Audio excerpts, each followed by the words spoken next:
60 సంవత్సరాల కళ సాకారానికి పుట్టింది మన జెండా. పోరాట పటిమతో ఎందరో త్యాగుల స్ఫూర్తితో ఈ తెలంగాణ రాష్ట్రం సాధించిన ఈ గులాబీ జెండా ఆవిర్భావ దినోత్సవం సందర్భంగా కుత్బుల్లాపూర్ నియోజకవర్గం దొందిగల్ సర్కిల్, బౌరంపేట మరియు Indiramma colony, Lahari green park, Simhapuri కాలనీలో జెండా ఆవిష్కరణ కార్యక్రమాన్ని బౌరంపేట బీఆర్ఎస్ నాయకులు ఘనంగా నిర్వహించారు.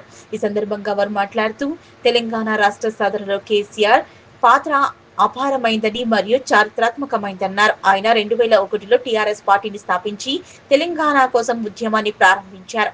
తెలంగాణ ప్రజల ఆత్మగౌరవాన్ని ముందుకు తెచ్చి ప్రాంతీయ అసమానతలు, అన్యాయాలపై గలమెత్తారు. గల్లీ నుంచి ఢిల్లీ వరకు ఉద్యమాన్ని విస్తరించి ప్రజల్లో చైతన్యం తీసుకువచ్చారన్నారు. 2009లో ఆయన చేపట్టిన నిరాహార దీక్ష తెలంగాణ ఉద్యమానికి కీలక మలుపు తిప్పింది. ఈ దీక్షతో దేశవ్యాప్తంగా తెలంగాణ అంశం ప్రధాన చర్చగా మారింది.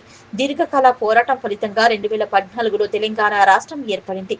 ఇది కేసీఆర్ పట్టుదల, ధైర్యం, నాయకత్వానికి నిదర్శనమన్నారు.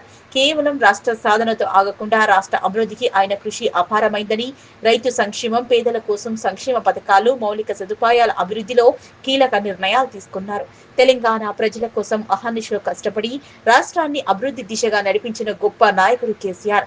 ఈ కార్యక్రమంలో చైర్మన్ మిద్దెల బాలరెడ్డి, బౌరంపేట మాజీ councillor Narsareddy Srinivas Reddy, party senior నాయకులు ఎస్వి సురేందర్ రెడ్డి, పోలీస్ గోవింద్ రెడ్డి, ధర్మారెడ్డి, మురళీ యాదవ్, విష్ణువర్ధన్ రెడ్డి మరియు నాయకులు మహిపాల్ రెడ్డి, చింతా వెంకట్, బల్వంత్ రెడ్డి, బైండ్ల గోపాల్, మధుసూదన్ రెడ్డి, కామేశ్వరరావు, అక్రమ్, వంశీ, తిరుపతి, భూషణ్, దిలీప్, ఎల్లయ్య, బాబీ, ప్రభాకర్ మరియు కార్యకర్తలు పెద్ద ఎత్తున పాల్గొన్నారు.